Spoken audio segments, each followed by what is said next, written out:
Hey dudes, what's shaking? It's super cool because I just got a couple boxes from Amazon, which means I got people, super sweet people, sending me books. And like right when I pick out two, I get 50 more choices, and then I don't know what to do. So check it out. I got these from Jessie Lee. Okay, she sent me Interrupting Chicken. Cannot wait to read that one. The monster at the end of this book. I think I grew up with that one. Grover! Love him. And Christina Katerina and the Box. That looks interesting. And then today, check out this business. Super stoked about this one. The Legend of Rock, Paper, Scissors. Rock, Paper, Scissors. This, I cannot wait to read. But I like to read them first, you know, just to make, to get them right a little bit. Make sure that, Ella, Ruby, Andy, and Lucy, but so that I get names right, and sometimes I trip up on words, and so I have to practice this one first. But good morning from Tahoe, Eddie. So this one, I can't wait. And listen to this little note. Greetings from isolation in Kansas City. This is a favorite book at our place. Loving the story time. Stay inky, fellow printers. Michelle and Angie at Two Tone Press. P.S. Feel free to donate this book after the madness ends. This might be one I'm going to keep because I really like his grumpy face. I like him and I like him. So, we'll see. Okay. So the ones I picked out for today were dropped off by Rachel, Elsa, and Shaman. No shit. Okay. I'll tell you. So Rachel, Elsa, and Sarah came by. And where is that one? Oh yeah. This one. Check this one out.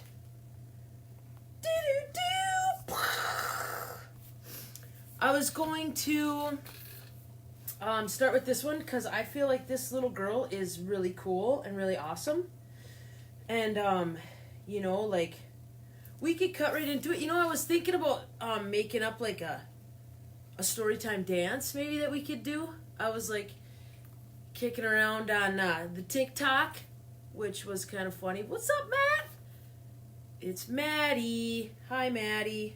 And I thought maybe we could come up with some sick moves for quarantine story time, and then we could all do them. But I got nothing yet. Plus, it's gonna be goofy and goony, because I do got some skills, but not supernatural. I gotta practice. Hey, Rachel. But so I thought maybe a dance or maybe a song. So we'll work on that, as time goes. But yeah, this is Ada Twist, the scientist.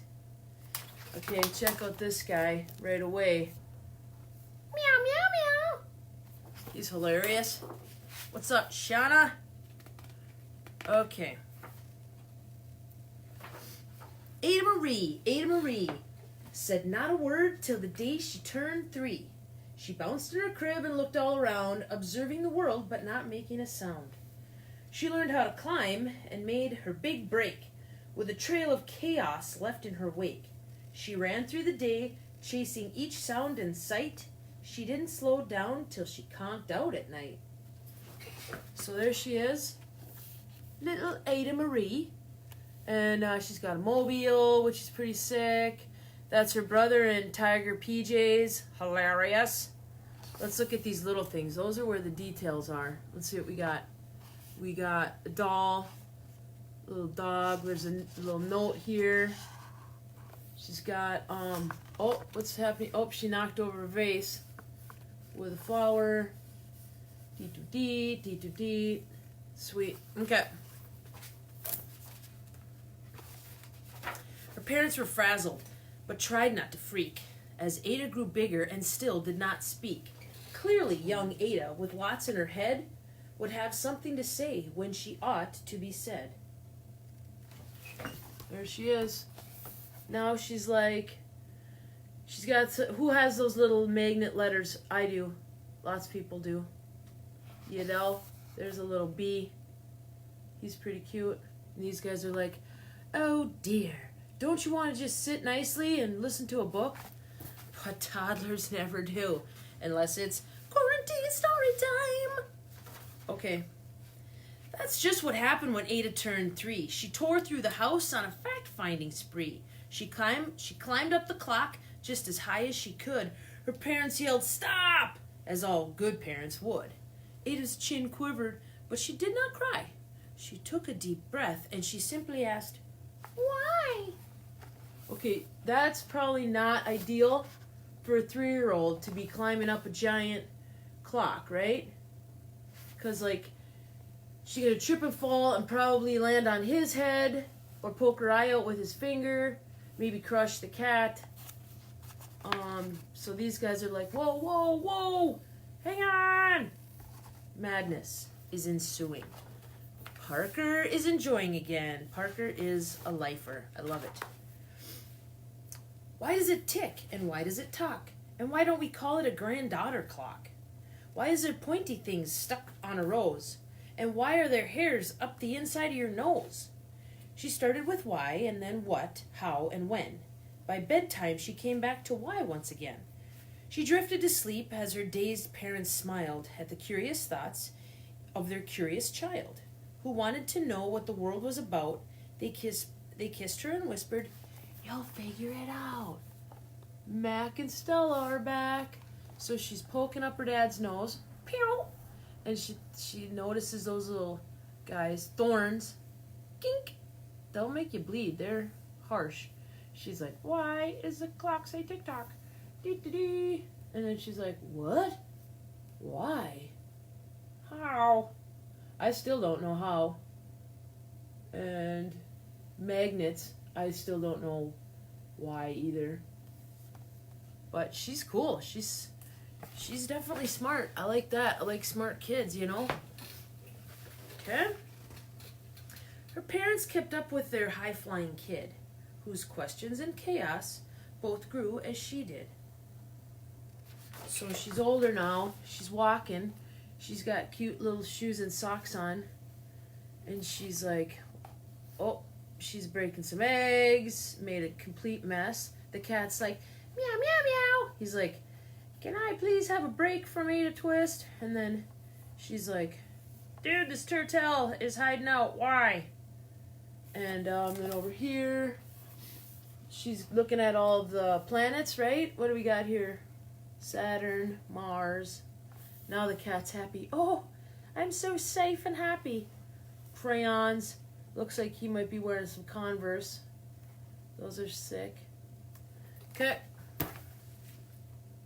Oh, it might be coffee sipping time. Where'd I put that guy? Oh, snap. There it is. Ooh, this is fresh and warm. Sarah. What's up, Sarah? Okay. Even Miss Greer found her hands were quite full when young Ada's chaos wreaked havoc at school. But this much was clear about Miss Ada Twist. She had all the traits of a great scientist. Your dad works with my brother? What, Maddie? Sweet! Marty's cool. Okay, so now if you see that this is happening, I don't know if you've ever heard of this. I've also seen it on the TikTok. But you take like and maybe I shouldn't even tell you because maybe you do it. Or maybe this could be a science learning situation. But I think if you take a Mentos Curious Candy and drop it in a, what do you call these? Pop, you know, like a Coca-Cola bottle, they totally explode and go nutso. So that's what she's doing. And the kids are like, "Dude, that is amazing! What? Oh my gosh, I've never seen anything! Dude, The school's getting covered in pop and soda. I'm a crazy ginger. Ah! That's hilarious. Chris? No kidding. Okay. Ada was busy with her first day of spring, testing the sounds that make mockingbirds sing, when a horrible stench whacked her right in the nose, a pungent aroma that curled up her toes. Zowie, said Ada, which got her to thinking. What is the source of that terrible stinking? How does a nose know there's something to smell? And does it still stink if there's no nose to tell? She rattled off questions and tapped on her chin. She'd start at the start, where she ought to begin. A mystery, a riddle, a puzzle, a quest. That was the moment that Ada loved best. Oh, no way, dude. Check it out. She's got the same phone as me. Ring, ring. That is cool. And she's got an old school recorder. Those things are amazing. Sweet headphones. Little twisty birdie. This is Big Brother going to play some tennis. There's a bell. What else? Oh, push button phone. I used to love those. Little radio. That cat is being mischievous, I think. Looks like some rich folks living back here with a chopper on their ceiling or roof, and also an Egyptian head. That's bizarre. Okay, I don't know where she lives. Maybe it's Florida. Looks like there's some palm trees going on. Okay. Ada did research to learn all she could of smelling and smells, both the stinky and good. One hypothesis Ada thought could come true: the terrible stink came from Dad's cabbage stew. She tested and tested, but soon Ada knew it was time to come up with hypothesis 2. Yeah, actually, cabbage does stink quite greatly, so that was a fair hypothesis. But also so do dead fish, onions, stinky cheese, probably garlic.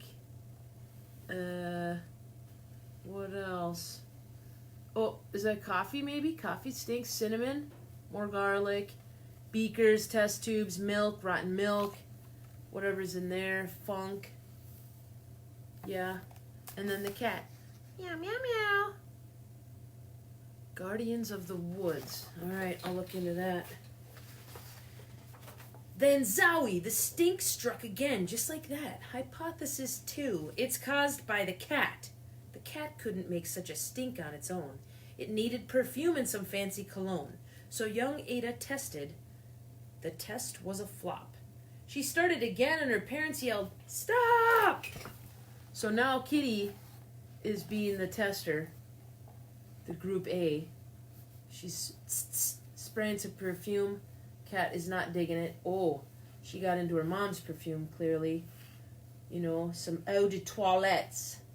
I don't recognize any of these brands. You know.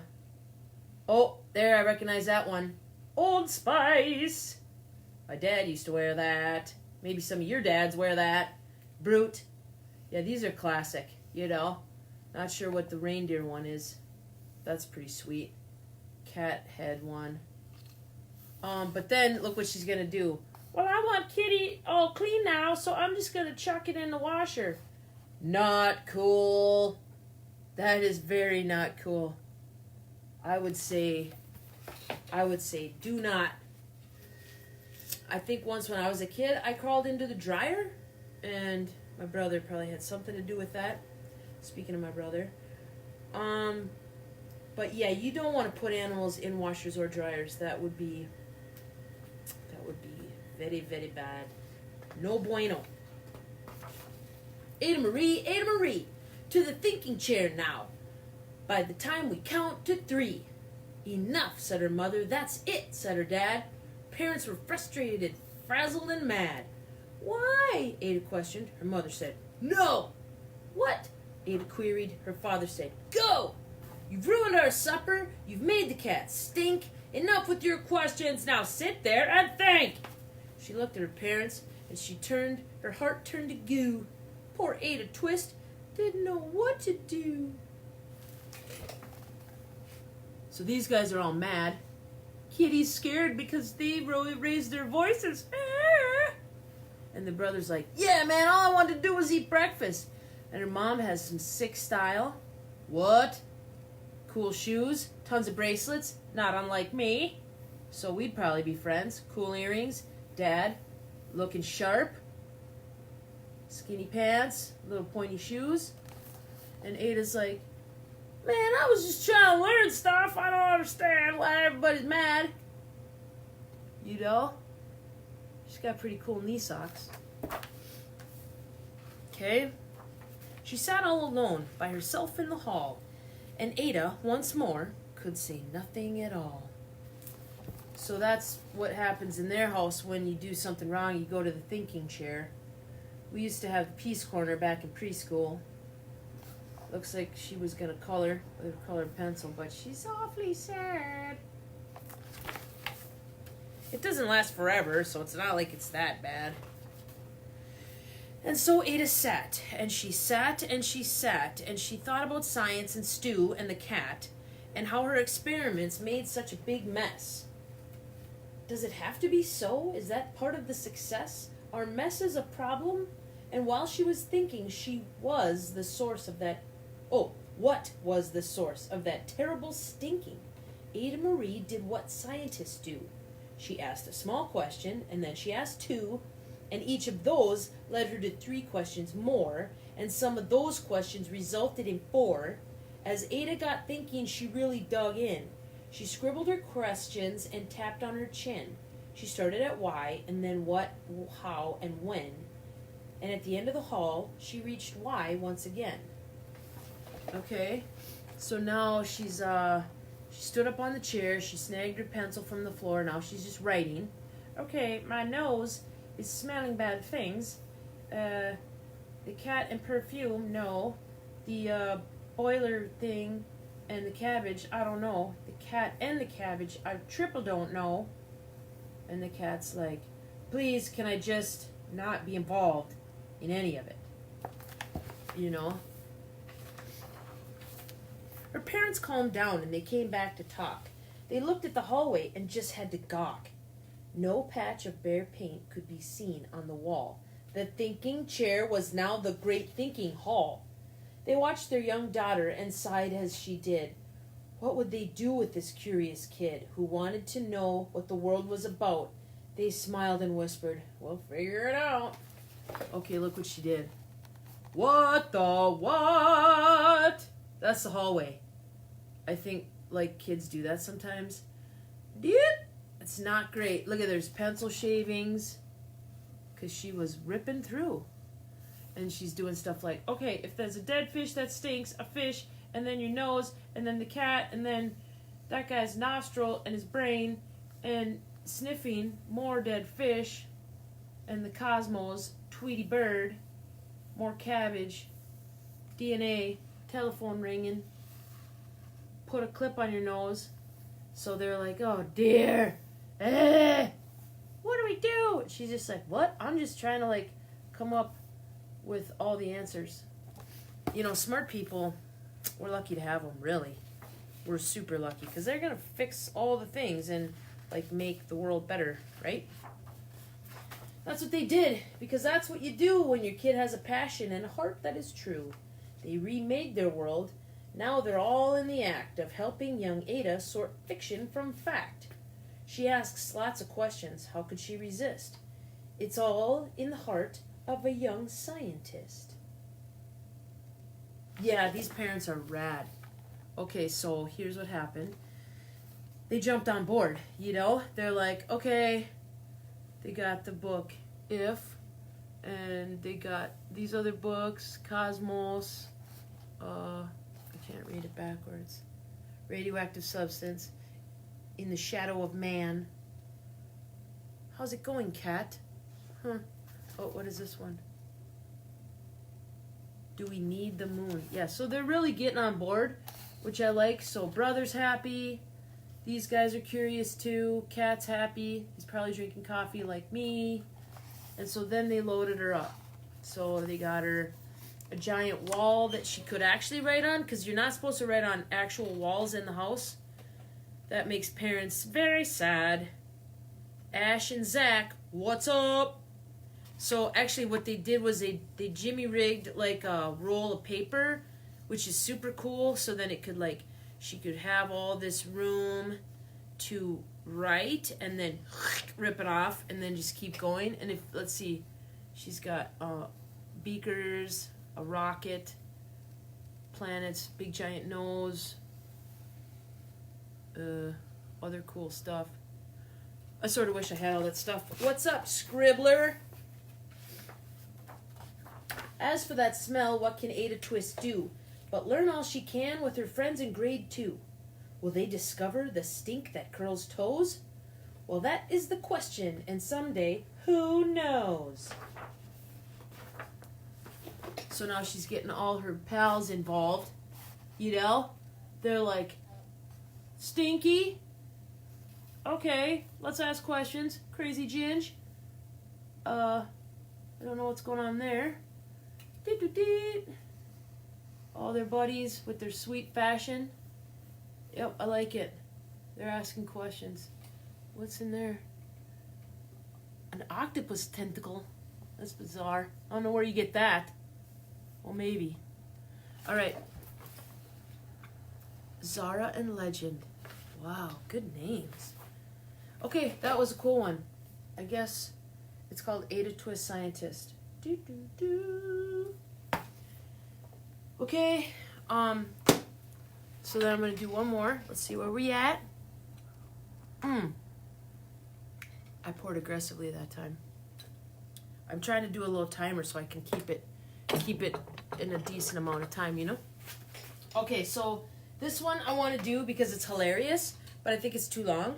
So we're going to do, and I also want to do Diary of a Worm. Ugh, they're all so good. We're going to do Sneaky Sheep because that's hilarious.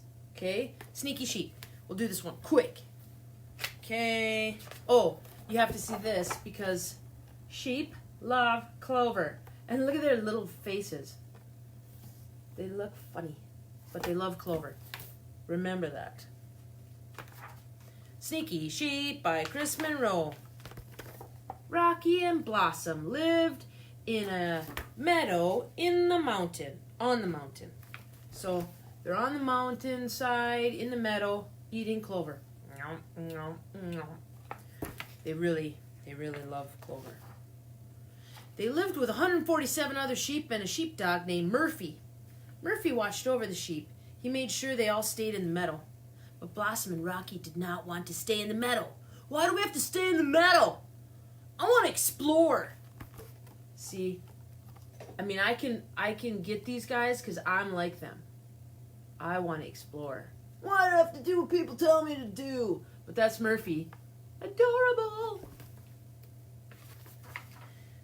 Above them, high on the mountainside, was another meadow. The grass looked plush and green. You could see there was probably lots of clover. So Rocky and Blossom constantly asked Murphy if they could go up to the mountain to the high meadow. So here's the meadow, Snowy Peak, the high meadow. Oh, this is the mountain. Did I say mountain? And this is the forest, and the hills, and the river. This is Rocky and Blossom, and this is the low meadow. Okay? So they're like, that meadow up there sure looks sweet. Can we go up there, Murphy? All the sheep need to stay in this meadow, especially you two. Murphy's just trying to keep them together, you know? Like, sometimes it's not fun being the like, cop guy, you know? Because people are like, man, you just want to wreck our fun. But really, we're trying to keep everybody safe, you know? Murphy would shake his head. Murphy knew a few things about Rocky and Blossom. They had been known to make some bad decisions over the years. Okay, here's some examples of bad decisions. They would play poker with their pals, probably for clover and different things. They tried to tie themselves to balloons and float away. They juggled fire. They would take naps on the train tracks. Dudes, bad idea. They taped themselves to rockets. They went cliff diving. They went skateboarding. Skateboarding is cool, but you gotta be good to be able to be doing some sweet flips. They went running with the bulls in Pamplona, and they tried horseback riding. All things that really, you need to like slow your roll. Just find somebody to teach you how to do these things, maybe. Murphy also knew there were dangers on the mountain, and it wasn't a good place for two sheep to be by themselves. Stuff like rocky cliffs, avalanches, raging rivers, waterfalls. There was crazy tourists. There was dark woods, poison ivy, and then there was the wolf. Rah! Rah! Oh, and also knitters. Hey, look! Those sheep got wool. I want to make a sweater for my granddaughter. Yeah, I want to make some shoes. Some covers for my sick Crocs. That's hilarious. But Blossom and Rocky could not stop thinking about the other meadow. We could just sneak off when Murphy's not looking. Yeah, let's do it. So they waited and watched, and one day when Murphy went to get a drink of water from the stream, pew! Off they went. This is them. So they're like plotting, and Murphy's like, I'm thirsty, I'll be right back, dudes. Doot. And then they're like, pew! And they ran. Let's hide behind that rock, said Blossom.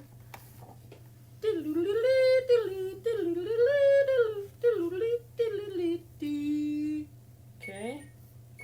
Oopsie. Shut that down. But Murphy was behind the rock. You need to stay in the meadow, dudes. And then he took them home. Stink face, double stink face.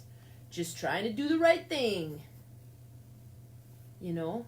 He's like, guys, come on. You know? What's up, Fleeger? Rocky and Blossom still couldn't stop thinking about the high meadow. Murphy doesn't want us to have any fun. He's mean. Yeah. They began to sneak away every day. They were incredibly sneaky. So, blah, blah, blah, me. And then they're like, oh, check it. Let's run here. What are these guys? Little buds. They're like, that is not a good idea.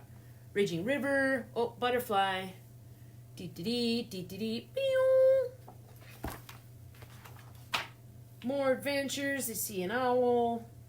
But Murphy was incredibly good at finding them. That's why Murphy's in charge. Woo-hoo!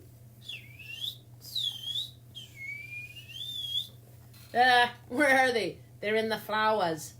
That's actually a pretty good hiding spot for them. But they are no match for Murphy's cunning eyeballs. One morning, Murphy had to help a lamb get his foot out of a gopher hole.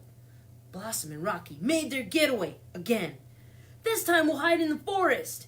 Good idea, he'll never find us there. And they ran as fast as they could again. See, look, Murph is just trying to be cool, and this little guy's like, owie, my little leg is stuck in this hole.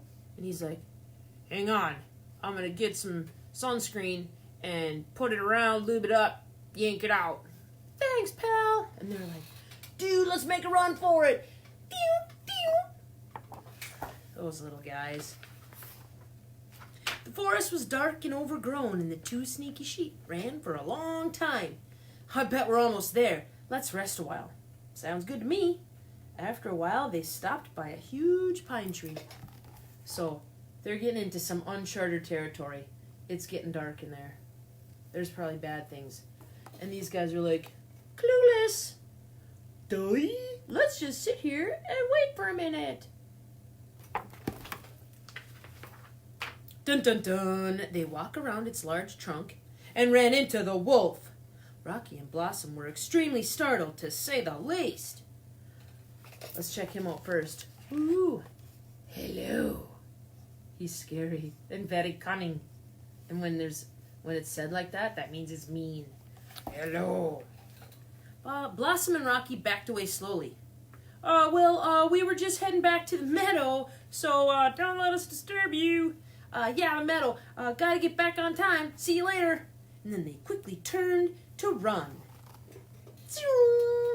See, they're trying to like talk their way out of it, which is, you could give it a shot, but this guy's like, "Oh, silly sheep, I shall eat you for dinner." And they're like, "Go, dude, run! Go, dude, run!" Okay. So then he's like, "Don't hurry off, you just got here." But the wolf was behind them, and the sheep realized they were on the edge of a cliff. Ah! Oh no! Crumble, crumble, crumble. Dude, what do we do? What do you think's gonna happen? They were in big trouble again. Well, it turns out old Murphy may have been right after all. Certainly seems that way, Rocky. Got any ideas? Well, we could try flying again. The wolf took a step toward them, and they had nowhere to run. Dun-dun-dun. Do-do-do. They're very scared, and he is very hungry. Suddenly, Murphy came from out of nowhere and knocked the wolf down the craggy embankment. "Run!" he barked, and Rocky and Blossom did just that. They ran and ran as fast as they could back to their meadow. Murphy followed close behind. The wolf was gone. "He's gone." Once again, Murphy told them, "And you need to stay in the meadow." Murphy, "Rah! Get out of here, dude. Let's get out of here." And then, "Go, go, go! Keep going!" "I told you, stay in the meadow, you goofballs!" Which is what they did. For a while. That meadow sure looks nice up there. See, they're already plotting. But Murphy's back in charge. All these guys are good. Munching away. They can still see that. And they're still plotting. Those sneaky little dudes. I'm telling you. There he is. Meow. Alright. That was good. That was awesome. I like those sneaky little guys. What's up, Tyler? So that was a good one. I have so many cool books to read, and I'm just trying to keep it to 2, because like otherwise I feel like it gets too long. Kids are gonna start being like, "Rah, fussy, kicking, punching their brothers, throwing books, being cuckoo." So we'll just keep it chill. 2 books. Thanks to you guys for sending me stuff. Thanks for tuning in. Yeah, I'll start thinking up my sweet quarantine storytime dance and or song, and we'll go from there. I gotta get back to work, doing stuff in the shop, and you guys have a lovely day. Thanks again for the books, Angie and Jesse. You guys are the rock stars of the world.